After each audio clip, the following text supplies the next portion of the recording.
Okay, happy 4th of July, cool collectors. This is Collecting Cool, KEWL. KEWL. We're going to try this for the fourth time. Just want to do an intro to world coin collecting. Um, Maybe you've thought about it. Maybe you're already kind of doing it. Maybe, this is just, I'm just going to kind of go over how I do it, do a little show and tell. Start a conversation, maybe let me know where you are. I don't know if anybody's going to see this or watch it, but, it's all good. So, you're obviously from a country.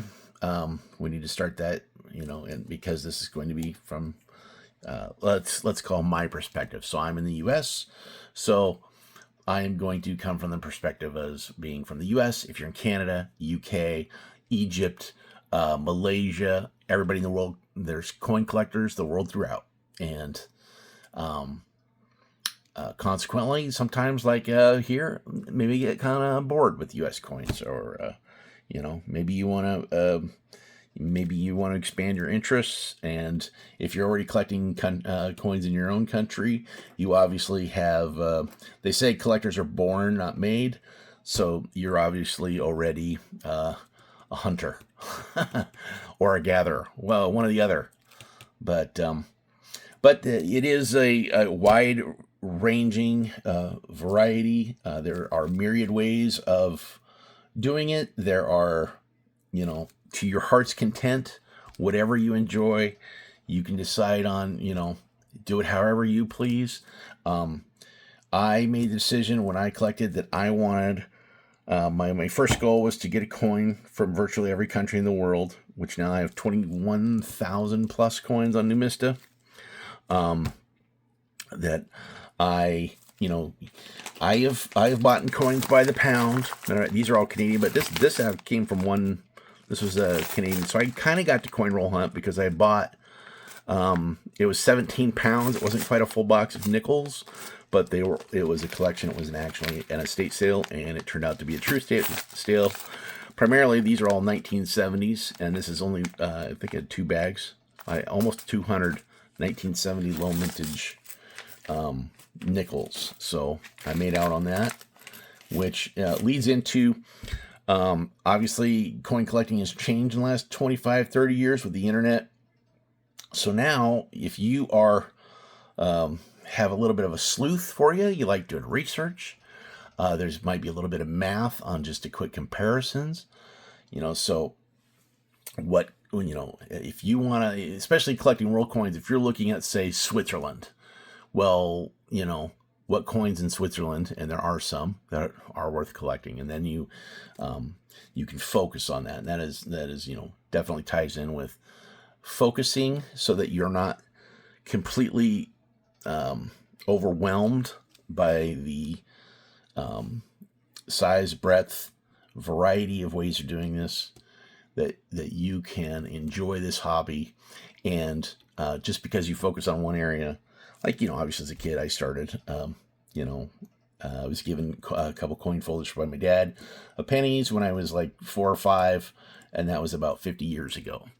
And I've had those. Matter of fact, I traded my Star Wars cards for my brother's sets, and on and off. Whenever, sometimes for many, many years I wasn't active, and then I got into world currency, and I've pretty much, I've actually just bought some of the first currency I've bought in a couple years, because I need to, now that they're starting to come out with new designs, I need to kind of catch back on up, possibly augment the original collection. And that's another thing I guess I didn't have written down is now I've gotten to the point where I have a base collection, and now I'm just I can kind of search around, because I'm not like I just haven't bought a French set in a while, and I just bought a French set the other day, which I did not expect, but I saw it. Something interested me, and I went there, did a little looking, and saw something cool. The price was right, and I said, "Hey, I'm on vacation, and I didn't really spend any money this vacation, so we did not have to donate to the casinos." So came back with some, and might as well put it into something useful. So, you can buy, now I just looked at prices per pound for world coins, and I don't know if it's my neck of the woods or eBay, but prices have gone up. So world coins used to be some people's arguments were like, well, they're not worth anything, and that is not necessarily true anymore, because a pound of foreign coins could run you 15-20 bucks now. It's getting a little, I think, with the previous silver explosion and retraction, we'll get a little silver stacking. This is just going to be an intro, so this video won't be much about that. But that is one way to do it, especially if you're interested in the educational. There's a little bit of a gambling component if you want to do it that way. You can coin roll hunt. Matter of fact, I just went through some quarters. I just watched Rob Finds Treasure find over 800 of the Privy Mark quarter. So they're definitely out there. I don't know if the distribution mix. I really think they should have put the Privy Mark quarter in the annual sets as a thank you to the people that they massively gouged for this year's set. And then, besides the penny, they really should have made it worth our while, but that is here and gone. And, so yeah, but I would not jump out and pay $1,000 for a Privy quarter, because chances are, if you want one, you're going to bump into one down the road. Yes, if you offered them from $10, I'd probably just grab one, because it's, Jesus, that's a 40 times, profit. But they are probably going to be intrinsically, they will glut the market a little bit. Everybody will get kind of tired of them. They'll go down, and then you won't be able to find like the W quarters. I haven't found a W quarter in quite a while. And what I've been getting from the banks are trash. Even women's quarters are getting hard to find in decent condition. I had a couple anime wongs I almost kept this morning, but I've got quite a few. So, and I didn't even see any like Maria Tallchief quarters, which I like the ballerina quarter. So people are pulling those because, ballerina on your quarter. So there's that. I occasionally will buy rolls from mints. So we have Canada will be kind of my example country, because I'm in the U.S. So Canada will ship to the U.S. There are some countries that still will not ship to the U.S. because there's been some stupidity, and that's all I'm going to say about that.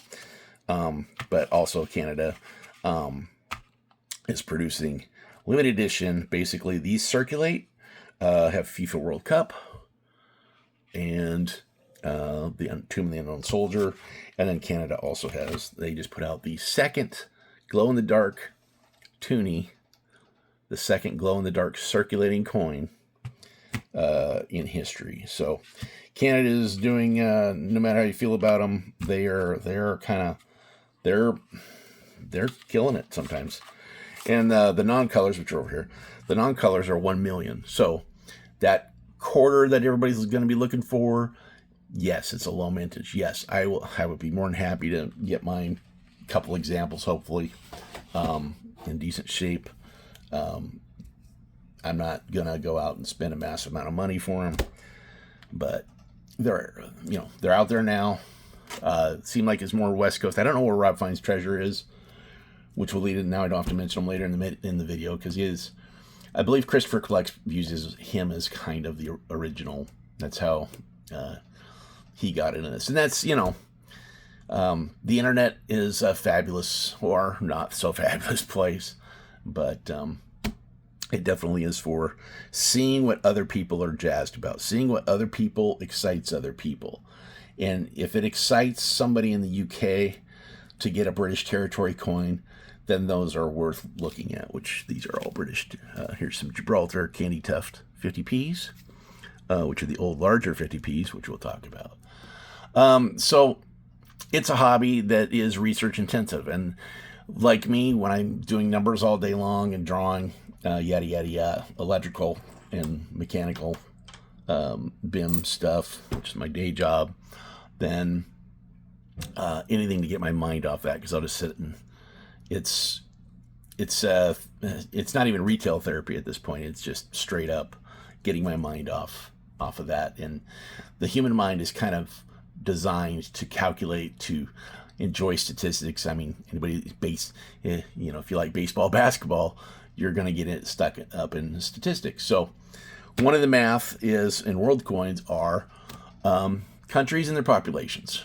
So part of the research is how many coins does a country produce, and how many people in that country can possess that coin at one time. So we might as well take the quarter, for example. They're going to make 250,000, which seems like a big number, which is nothing. The W quarters were 2 million. That was the previous treasure hunt for the U.S. coins. But so keep in mind, in the U.S. has 350 million people. So you're talking about intrinsic or mass-produced scarcity. So with 350 million people, say there's we'll just say a million, only 1 in 350 people in that country can hold that coin or possess that coin at any one given time. An Egyptian pound, this is the wrong one, but I have the Luxor Avenue pounds coming that are commemoratives that they have 1 million of, and there's 120 million people in Egypt. So, and also countries that have coins that people outside that country are interested in. So we'll get there. So population diminished, there's a little bit of math there, and that's going to bear on demand. Then again, if nobody wants that coin, if they just I don't have like some Eastern European countries pre-Euro that basically had a number and really nothing to it. There was no really collector desire, demand to have that coin besides having an example from that country. Again, I like, my goal is to get uncirculated quality. So, it's money, so you're going to have to spend money to buy it. And I want to make sure that I am buying the highest quality I can get so that demand will go up and be preserved. And down the road, 5-10 years, when I turn around and start paring down the collection, or, because I'm hopefully getting closer to retirement by the day, and I maybe want to do something else at some point. And so I'm definitely not doing this hobby to throw money away.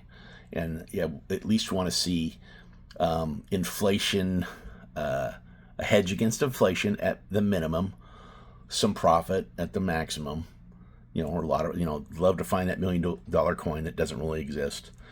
I love these clickbait videos that tell you that the guy will sit here and paw the coin and handle it and touch the face. You notice I'm not touching the face, and sit there and do everything but lick it and tell you that that's a $1 million coin. That is clickbait, and we don't need that. He can do it, but and he gets, every once in a while I make the mistake of clicking on those videos, and it's kind of laughable because some people believe them. And if he's telling you a loonie is worth 1989 loonies are worth $1 million, that's not even an error or a massively rare coin, and he got one and he's pawing it with his hands, and you go, oh, I got 20 of them, so I must have $20 million sitting in the bag, and that's just not a deal. So I'm just kind of reading down a list. So focusing, I got a coin for pretty much, so I filled that in. I filled up my Numista map. Numista is one of the tools out there. Happens to be the one that was available. It lists and for the most part has I'm going to say all of the main coins. There might be, I think I've run into one coin that it didn't have listed. It's very rare I'm just going to start spreading a few of these out. It's very rare for them not to have a coin, especially from main countries. Oh, here's New Zealand. Talking about rarity. So, everybody's jazzing over the jazzing. Oh, I'm using use words. Everybody's freaking out over the 250,000 mintage on the U.S. quarter. Here's a New Zealand, one of my favorite coins, $2 coin.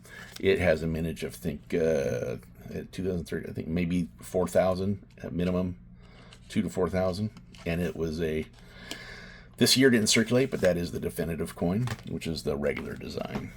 There are stuff out there. Here's a Papua New Guinea in a set that has the one Kina coin has two opposed alligators. It has a hole in the coin.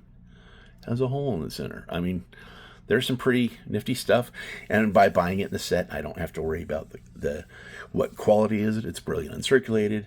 I don't have to worry too much about it being fake because I bought the set and I can recognize and I can feel and I know these sets because I have about 20 of them because they were, again, these were not expensive.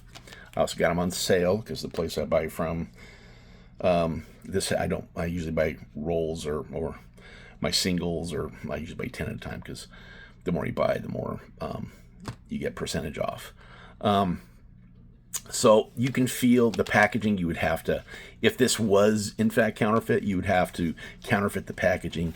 You would have to make it so that, as I hit the camera because I'm going to be doing that all day long, you would not just be able to counterfeit and stamp a coin and say that they're going to try to pass it off. You would have to counterfeit the whole packaging, which, case in point, here's 2009 UK British set.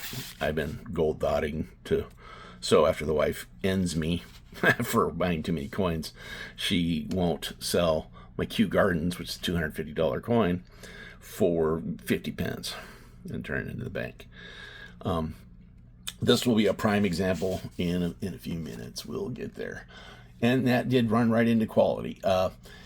In the research, there are plenty of coin roll hunting videos out there.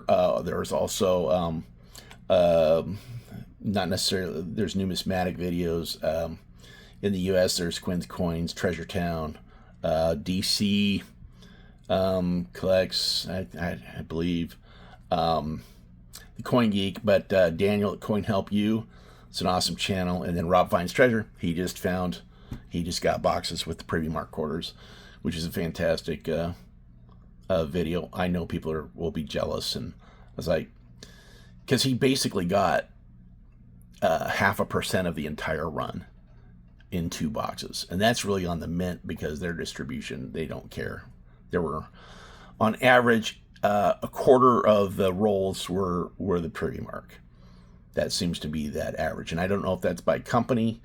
If those were direct, they were direct mint rolls, but sometimes a lot of like Chase Bank goes through Brinks, and they mix in. I've never gotten a complete roll of, so they dump in a bin. It feels like, and I don't know exactly how they do it, but so because I'm in the U.S., those are my locals. In the UK, Christopher Collects is big. Bungle. Coin Patrol has a fantastic video on he went to a boot sale and got some amazing pennies, British pennies, which are the size of $50 if you're in the US. And those were the old British, and those are actual pennies, not cents. That's where penny comes from, is Great Britain. Penny, and pence is the plural of penny, which I did not know until like 4 or 5 years. What do they call it? Pence. Aldershot Coin Club, Grosy. I know I'm missing a bunch of Australia, Aussie Coin Hunter, Phil Finds and Collects, Tassie Coin Hunter. They're all awesome. And what that tells you, when they get excited for finding a coin, that lets you know, hey, that's a coin that has demand. And also, even when they don't necessarily get excited, what is common to them, let me use the Canadian one example. So Cadroll Hunter, Emmanuel's Workbench, North Central Coins, Great Northwestern, he's not posting anymore, and also heartfelt RIP to Trevor, Coins to Collect, who just passed away, unfortunately, of a stroke. He has a fantastic, I love this, he goes to Gibraltar, and the lesson I learned from that was, besides his having to walk in Gibraltar, the runway bisects the town. So you land, and then you have to walk across or get your way across the runway towards the Rock of Gibraltar into town. But Bungle and Mrs. M, they went to Gibraltar, and what the lesson learned was, because you would think that you're in that country and it would just be super easy to get these coins that for us in the U.S. and even Europe, Gibraltarian coins are hard to get. And the funny thing and the interesting thing is that they're not necessarily super easy to get in Gibraltar, in that host country. I mean, it would just like be me wanting to find a W quarter. So when you can get uncirculated examples for a good price, or got Jersey 2-pound coins that are, yes, the 98s, but they only made 750,000 of them, and they have each parish in a circle. It's a little hard to see. It's at the magic of technology. I don't want to bust my. But it was a good learning, and you're constantly, that's kind of why I'm at 20 minutes. So, and that kind of leads into where to buy. You have the government mints. Obviously, eBay is where I get quite a bit. Looking at sets, sometimes the sets, it has one coin in here, like the 10th anniversary loonie, that's worth more than the set. I guess so, or as much as the set. So, Canada has I would call it, Canada and UK has a horrific, I'm going to call it horrific. They have a massive counterfeiting problem with their 2-pound and $2 coins. It's getting to a point that they may have to do something in the next couple of years. So on the sides of like the 2000s, so this is a Kew Gardens, which everybody will know that's in the UK, which is cool. And this is an awesome set. This was a wedding gift to myself, well, wedding anniversary gift. And then I'm still alive. But the hilarious thing is that this mintage has the Q circulated 210,000, but that's beyond this set. Whereas the Shield, which is the definitive, was in IFC for this year and actually has a lower population, a lower production than the Kew Gardens, which it's still, I don't know, 80 to 100 pounds, where, now keep in mind, pounds are $1.32 to 35-ish on the US dollar. But Kew is, I don't know, it's 175, 200 pounds to some degree.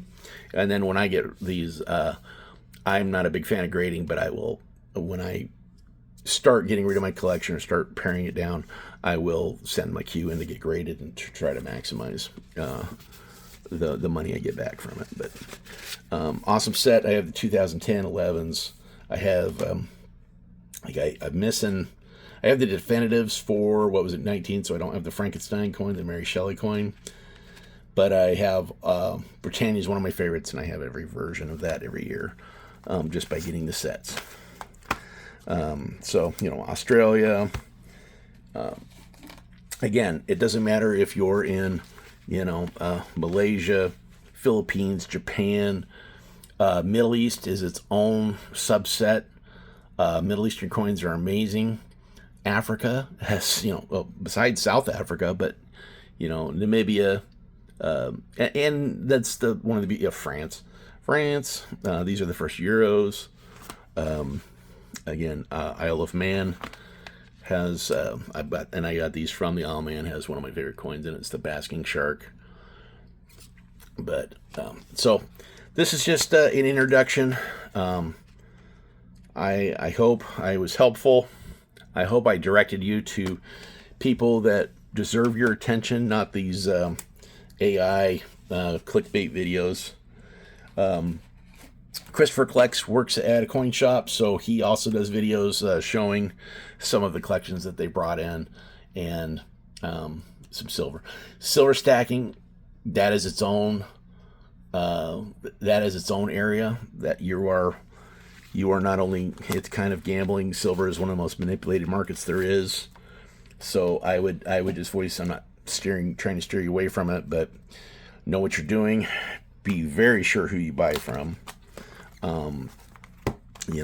Definitely research involved.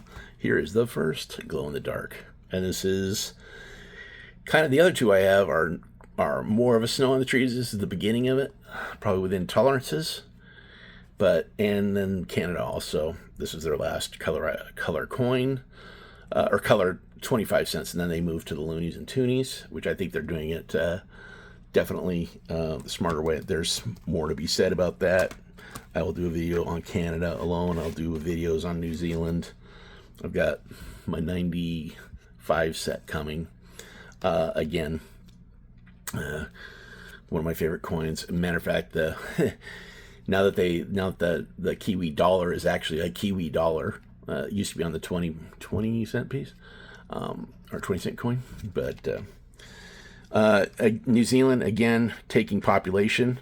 This set, I think for this year, is 96. I think most of these, there are only 5,000 of them. And New Zealand is a country of 5.4 million people. So that is good. If you want to call it odds or call it ratio of those who can in that country can. But the thing about New Zealand is there's a lot of people around the world that like New Zealand coins for the obvious reasons. So I'm going to cut it off for there. Hopefully, if you stay to the end, thank you, and have a great time. And also, one thing I tried to maintain a budget, which is hilarious for me to say considering I am really good at blowing through it, but at least try. And happy hunting, happy collecting, and enjoy what you do. And if you enjoy it, then it's worth doing. Have a great one. Talk to you later.